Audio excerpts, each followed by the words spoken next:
Θα βάλω στην παρέα μας τον πρόεδρο του Εθνικού Οργανισμού Πρόληψης και Αντιμετώπισης Εξαρτήσεων, τον κύριο Θανάση Θεοχάρη, να συζητήσουμε για τα προγράμματα που υλοποιεί ο ΕΟΠΑΕ, αλλά και για την κόντρα που φαίνεται να έχει ξεσπάσει με ένα μέρος εργαζομένων στον οργανισμό.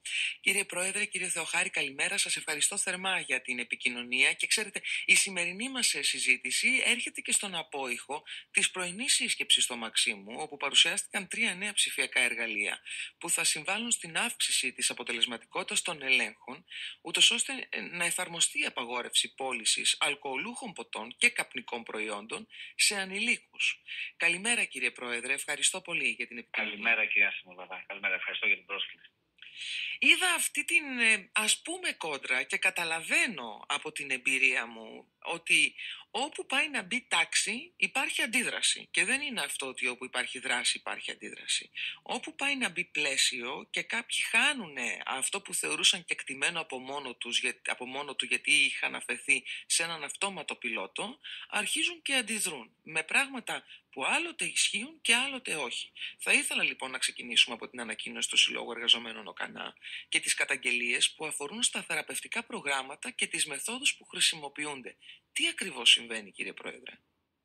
Καταρχάς να πούμε ότι δεν υπάρχει καμία κόντρα, δεν το συζητάμε. Έτσι. Αυτό που ουσιαστικά έγινε και δόθηκε δημοσιότητα την προηγούμενη εβδομάδα είναι σχετικά με κάποια περιστατικά κακοποιητικών συμπεριφορών, κάποιες πρακτικές δηλαδή που είναι αντιθεραπευτικές, δημοσιοποιήθηκαν, βγήκε δημοσίως ένας πολίτης και αναφέρθηκε σε αυτά τα συμβάντα. Κάτι το οποίο και εμείς από διάφορες καταγγελίες έχουμε δυστυχώς γίνει γνώστες μετά την έναρξη του Εθνικού Οργανισμού Πρόληψης και Αντιμετώπισης Εξαρτήσεων, του ΕΟΠΑΕ, τον Φλεβάρη του 2025. Να θυμίσουμε στους ακροατές σας ότι ο ΕΟΠΑΕ, ο νέος Εθνικός Οργανισμός για τις Εξαρτήσεις, είναι η συνένωση όλων των παλαιών φορέων απεξάρτησης όπως ο ΚΑΝΑ και ΘΕΑ, 18 Άνω, Αργό, Ιαννός κτλ.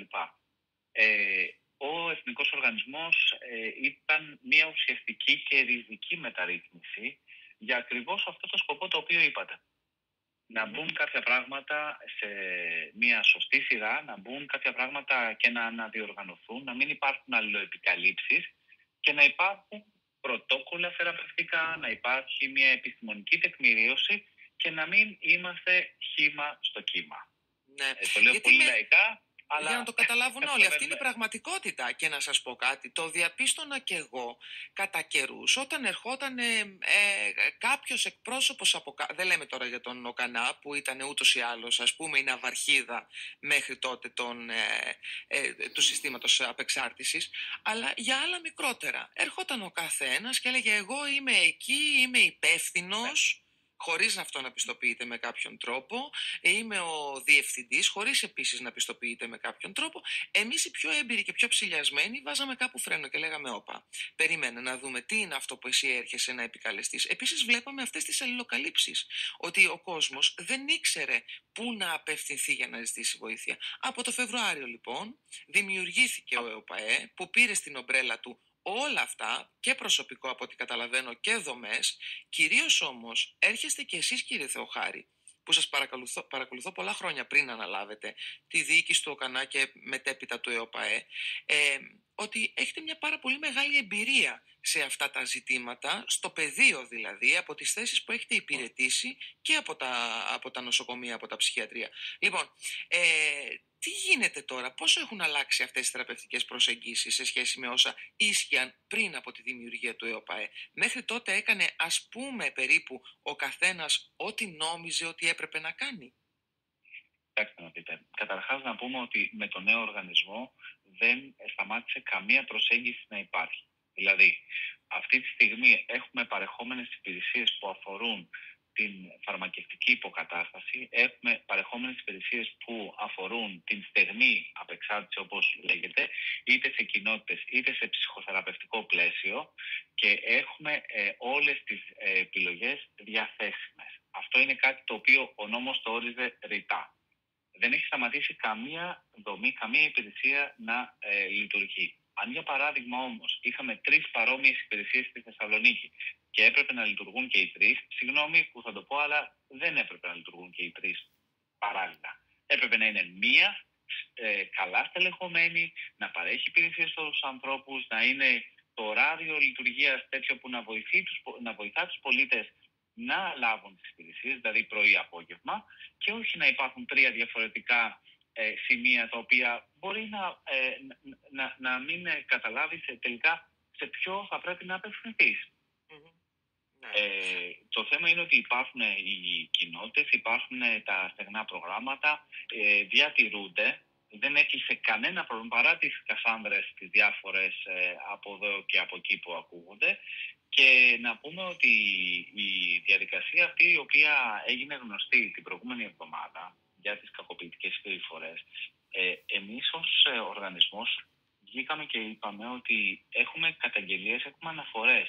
Δεν υποστηρίζουμε αυτές τις πρακτικές. Μάλιστα. Τις καταδικάζουμε. Έτσι, και νομίζω ότι κάθε σόφρον άνθρωπος θα καταδίκαζε μια συμπεριφορά η οποία δεν σέβεται τα ανθρώπινα δικαιώματα, δεν σέβεται την ανθρώπινη αξιοπρέπεια και φυσικά όταν ο άλλος έρχεται για να θεραπευτεί, για να ακουμπήσει το πρόβλημά του που είναι δύσκολο. Η εξάρτηση είναι ένα πάρα πολύ δύσκολο πρόβλημα. Ναι, Πρόεδρε, κύριε Θεοχάρη, παρακαλώ. Εμείς τώρα, κυρία Σαμολαδά, έχουμε αναπτύξει ένα πολύ μεγάλο δίκτυο σε όλη τη χώρα και στη Θεσσαλονίκη ειδικότερα, προσπαθώντας να καλύψουμε όλες τις μορφές εξάρτησης, είτε αυτή είναι ουσίες, είτε είναι αλκοόλ, είτε είναι κάναβη, είτε είναι νόμιμες εξαρτήσεις λόγω διαδίκτυου κτλ. Και πολύ σωστά κάνατε την επισήμανση στην αρχή της συνομιλίας μας για αυτά τα τρία εργαλεία. Βλέπετε, η κυβέρνηση προσπαθεί και βάζει κάποια πλαίσια έτσι ώστε να προστατεύσουμε τους πολίτες, να προστατεύσουμε τα παιδιά μας. Δεν μπορούμε να αφήσουμε το πλαίσιο όλο αυτό να είναι μόνο του. Χρειαζόμαστε μια περιβαλλοντική πρόληψη, χρειαζόμαστε ένα κανονιστικό πλαίσιο που να ρυθμίζει το πώς θα παρέχουμε τις υπηρεσίες και πώς θα διασφαλίσουμε τα παιδιά μας, οι άνθρωποι μας, να μην έχουν την ενασχόληση την προβληματική. Ναι. Να μην φτάνουμε στην αντιμετώπιση, να ενισχύσουμε την πρόληψη δηλαδή. Να ενισχύσουμε την πρόληψη, να μην φτάσουμε σε εκείνο το σημείο. Για να κλείσουμε με το ζήτημα των καταγγελιών και τον καταλογισμό ευθυνών, τι θα κάνετε από εδώ και πέρα ως διοίκηση του ΕΟΠΑΕ, κύριε Πρόεδρε?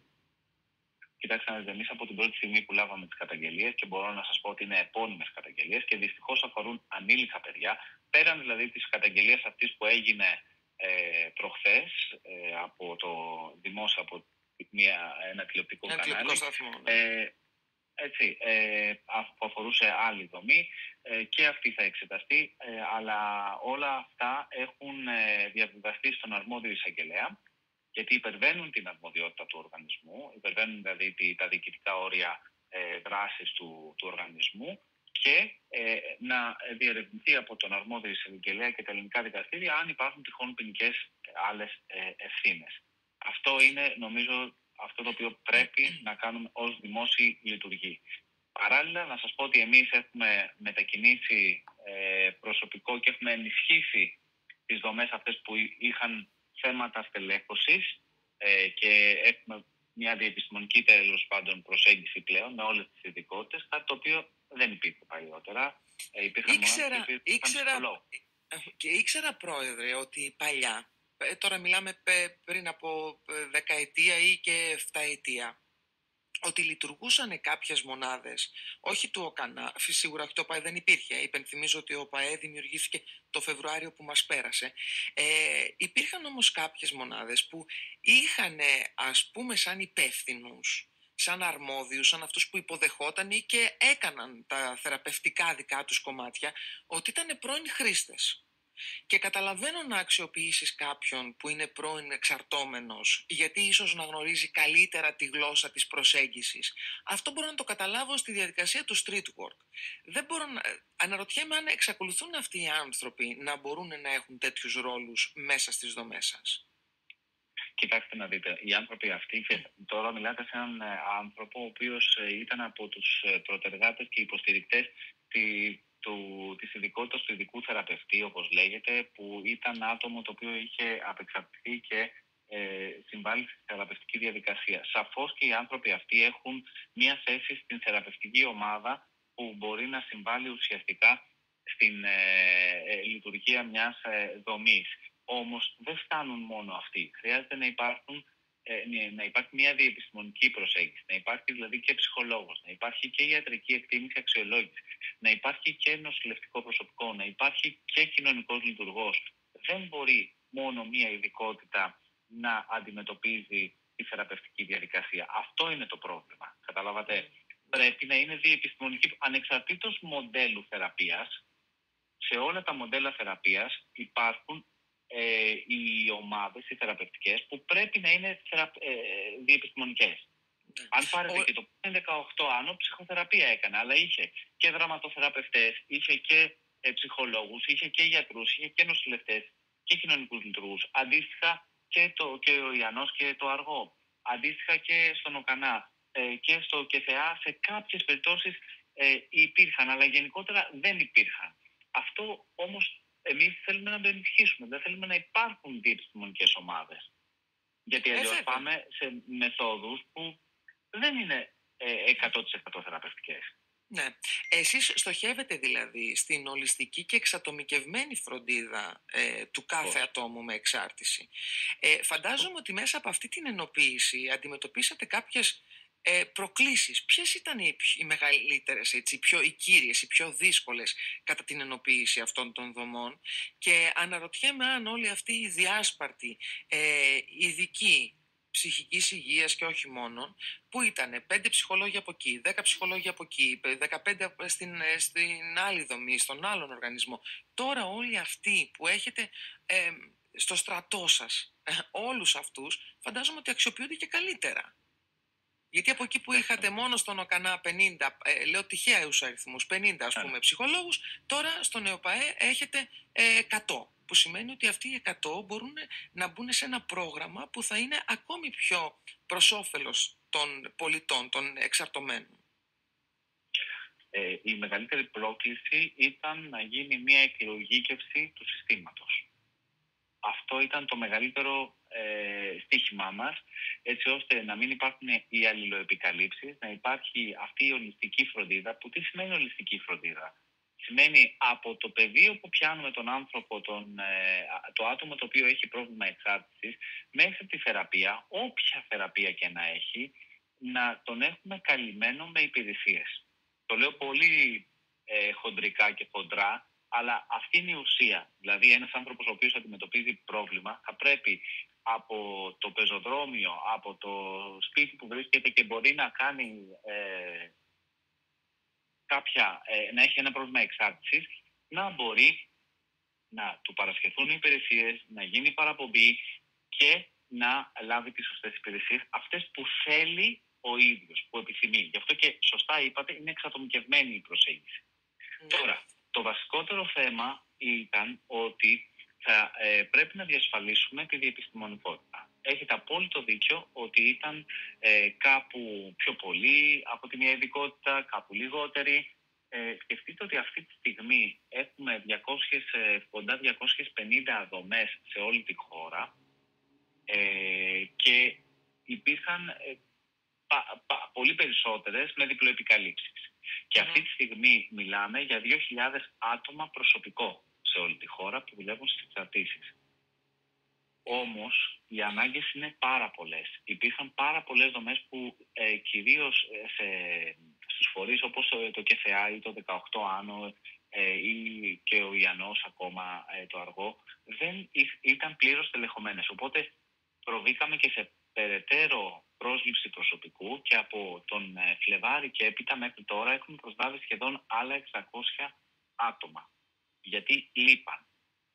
Και όλα αυτά καλύπτουν όλη τη χώρα. Δεν είναι μόνο Αθήνα, Θεσσαλονίκη, δεν είναι μόνο σε μεγάλες πόλεις. Καλύπτουν όλη τη χώρα. Σε κάθε νομό αυτή τη στιγμή υπάρχουν τουλάχιστον 3 με 4 υπηρεσίες διαφορετικές που μπορούν να καλύπτουν το πρόβλημα της εξάρτησης. Ναι, γιατί είπαμε και στην αρχή, η εξάρτηση δεν είναι μόνο τα ναρκωτικά, κυρίες και κύριοι. Η εξάρτηση είναι και το αλκοόλ, εξάρτηση είναι και στο τζόγο, εξάρτηση είναι και στο ίδιο το διαδίκτυο. Κύριε Πρόεδρε, ποιο μάθημα από το παρελθόν σας βοήθησε περισσότερο στο να διαμορφώσετε τη στρατηγική σας για τον ΟΠΑΕ, ΕΟΠΑΕ, και σε ποιους άξονες κινείται τώρα η διοίκηση, ποιους στόχους δηλαδή έχετε θέσει? Κοιτάξτε, το μεγάλο σχολείο για μένα ήταν η ενασχόλησή μου με την ψυχική υγεία στα δύο μεγάλα ψυχιατρία. 6 χρόνια εκεί είδα τον πόνο του ανθρώπου, είδα τα προβλήματα της ψυχικής υγείας. Κατάλαβα ότι αν δεν είσαι κοντά δίπλα τους δεν μπορείς να καταλάβεις ποτέ τις ανάγκες του, και αυτό είναι κάτι το οποίο με καθορίζει σε όλη τη δραστηριότητά μου. Πολλές φορές πηγαίνω σε δομές και σε υπηρεσίες για να καταλάβω από τους ίδιους τους ωφελούμενους, τους ανθρώπους δηλαδή που έρχονται και αναζητούν υπηρεσίες, να καταλάβω τι ακριβώς θέλουν. Και αυτό είναι κάτι το οποίο καθορίζει την καθημερινότητά μας και τη δραστηριότητά μας. Γιατί αν δεν καλύπτουμε τις ανάγκες των ανθρώπων, δεν κάνουμε σωστή δουλειά. Βλέπετε να αλλάζει το μοντέλο των εξαρτήσεων? Δηλαδή παλιά είχαμε αυτό που λεγότανε ναρκωμανείς. Τους βλέπαμε στον δρόμο, τους βλέπαμε στα στέκια.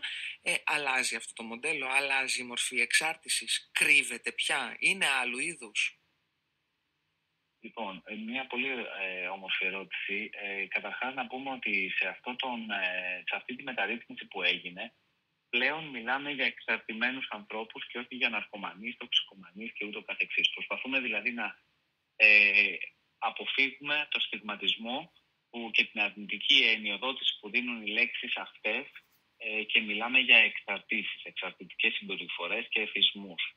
Το προφίλ του εξαρτημένου ατόμου, όχι μόνο στην Ελλάδα και στον κόσμο ολόκληρο, έχει αρχίσει και αλλάζει. Το προφίλ του εξαρτημένου ατόμου μπορεί να έχει την χρήση ουσιών, μπορεί να έχει εξαρτητικές συμπεριφορές όπως ο τζόγος στο διαδίκτυο, μπορεί να έχει τη χρήση κάναβης, μπορεί να έχει την χρήση αλκοόλ, και όλα αυτά μαζί. Έχουμε μία στροφή και θα λέγαμε μία τάση προς την πολυχρησία. Είτε το ένα φέρνει το άλλο, είτε γίνονται όλα μαζί και τελικά καταλήγουμε ο εξαρτημένος συνάνθρωπός μας να πίνει λίγο αλκοόλ, να παίζει και τζόγο. Να κάνει κάναβη, να πίνει και αλκοόλ. Καταλάβατε. Οπότε έχουμε μια διαφορετική ανάπτυξη προφίλ ανθρώπων. Και φυσικά ένα πολύ μεγάλο θέμα το οποίο ανακύπτει είναι και οι διπλές διαγνώσεις, οι άνθρωποι δηλαδή που έχουν μια συνοσηρότητα παράλληλα με την χρήση. Ναι. Βλέπω πολύ συχνά, ή τουλάχιστον όποτε εγώ περνάω από εκεί, τυχάνει να το βλέπω, μια κινητή μονάδα στην περιφερειακή, άνωθεν της περιφερειακής, στο ύψος του Ευόσμου, εκεί που κακά τα ψέματα ξέρουν όλοι ότι γίνεται διακίνηση. Βλέπω κινητικότητα, που σημαίνει ότι έχετε κερδίσει την εμπιστοσύνη τους. Και πώς πηγαίνουν οι χώροι ελεγχόμενης χρήσης? Επίσης μια καινοτομία που φέρατε. Είναι κάτι το οποίο έγινε για πρώτη φορά στη Θεσσαλονίκη, ο κινητός χώρος αποφευόμενης χρήσης, όπου ουσιαστικά η κινητή μονάδα αυτή έρχεται να δώσει ασφαλή και αποφευόμενη χρήση σε ανθρώπους που βρίσκονται στο πεδίο. Στη χώρα μας δημιουργήθηκε για πρώτη φορά στην Θεσσαλονίκη και βοηθάει τους ανθρώπους αυτούς. Ούτε και εμείς δηλαδή δεν πιστεύαμε ότι είχε τόσο μεγάλη ανταπόκριση, και να σας πω ότι ήδη ο αριθμός δηλαδή των ανθρώπων που έχουν ξεπεράσει τις 14.000 επισκέψεις για ασφαλή χρήση μέσα σε σχεδόν ένα χρόνο, περίπου τέτοια εποχή είχε ξεκινήσει. Οπότε καταλαβαίνετε ότι είναι μια πολύ μεγάλη ανάγκη το να γίνονται περίπου κάθε μήνα 1.200-1.500 ασφαλείς χρήσεις στο βανάκι αυτό.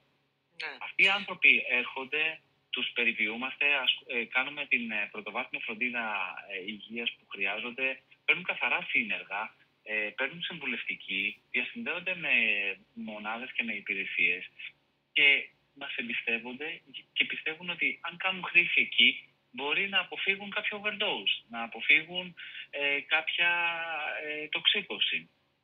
Ναι. Επίσης, ένα πολύ σημαντικό θέμα είναι ότι εκεί γίνονται και οι διαγνώσεις για υπατήτηδα και για AIDS. Πολύ σημαντικό. Βέβαια. Και αυτοί να προφυλάσσουν τους άλλους, αλλά και γενικότερα να προφυλάσσουν τη δημόσια υγεία. Η δημόσια υγεία και να μην υπάρχει διασπορά. Και φαντάζομαι ότι εκεί γίνεται και η πρώτη προσέγγιση για να βοηθήσετε κάποιον να μπει στο νέο μονοπάτι αυτό της απεξάρτησης. Ότι όταν ναι, που είναι το πιο σημαντικό, ξέρετε, για μένα. Σίγουρα τα άλλα είναι πολύ σημαντικά, αλλά αυτό το να υπάρχει κάποιος που να μπορεί να προσεγγίσει αυτόν τον άνθρωπο που βρίσκεται σε αυτή την απόγνωση και οδηγείται σε αυτές τις ψευδαισθήσεις μέσα από τη χρήση ουσιών. Είναι το πιο σημαντικό κομμάτι, ξέρετε, για μένα, κύριε Θεοχάρη, αυτή η προσέγγιση που έχετε βρει και η παρουσία των στελεχών του ΕΟΠΑΕ εκεί. Επόμενη στόχη, και ευτυχώς στη Θεσσαλονίκη, ξέρετε, δεν έχουμε αυτά τα φαινόμενα της πιάτσας. Έχουν τελειώσει αυτά τα πράγματα. Ή τουλάχιστον εγώ δεν έχω εντοπίσει κάτι. Αν κάνω λάθος θέλω να μου το πείτε. Αλλά εικόνες που να υπάρχουν, χρήστες που να γυρνάνε σαν ζόμπι, ή εικόνες που είδα πρόπερση στη Νέα Υόρκη από ναρκωτικά που πραγματικά κάνουν τους ανθρώπους ζόμπι, δεν συναντάμε, στην πόλη μας τουλάχιστον. Στην Αθήνα ακόμα υπάρχει ένα πρόβλημα. Σε αυτή την προσπάθειά σας, ποιοι χρειάζεται να είναι συμπαραστάτες, παρόντες, αλλά ουσιαστικά, όχι τυπικά, για να μπορέσετε όχι απλά να καθαρίσετε τις γειτονιές που έχουν μαζευτεί και έχουν κάνει τέτοιου είδους στέκια, αλλά για να βρουν σωτηρία αυτοί οι άνθρωποι, να καταλάβουν ότι δεν ανήκουν στον δρόμο, ανήκουν και αυτοί σε κάποιο σπίτι. Σωστά, έχετε δίκιο, γιατί και η δουλειά μας δεν είναι να καθαρίσουμε σε εισαγωγικά το όποιο σημείο συνάθρησης. Η δουλειά μας είναι ουσιαστικά να παρέχουμε τις υπηρεσίες αυτές διασύνδεσης με προγράμματα και υπηρεσίες αντιμετώπισης των εξαρτήσεων. Η Θεσσαλονίκη έχει ένα πολύ διαφορετικό προφίλ σε σχέση με την Αθήνα, για παράδειγμα. Δεν υπάρχουν αυτές οι πιάτσες, όπως πολύ σωστά το λέτε. Όμως, να πούμε ότι υπάρχει χρήση, υπάρχουν άτομα τα οποία είναι εξαρτημένα και υπάρχει ένας αρκετά μεγάλος κρυμμένος πληθυσμός. Είτε κάνει χρήση, δηλαδή, κατά μόνας στο σπίτι ή σε κάποια τσαβάτζα που βρίσκει. Δεν είναι όμως αυτό το ανοιχτό πεδίο συνάθρησης όπως βρίσκουμε σε άλλες πόλεις.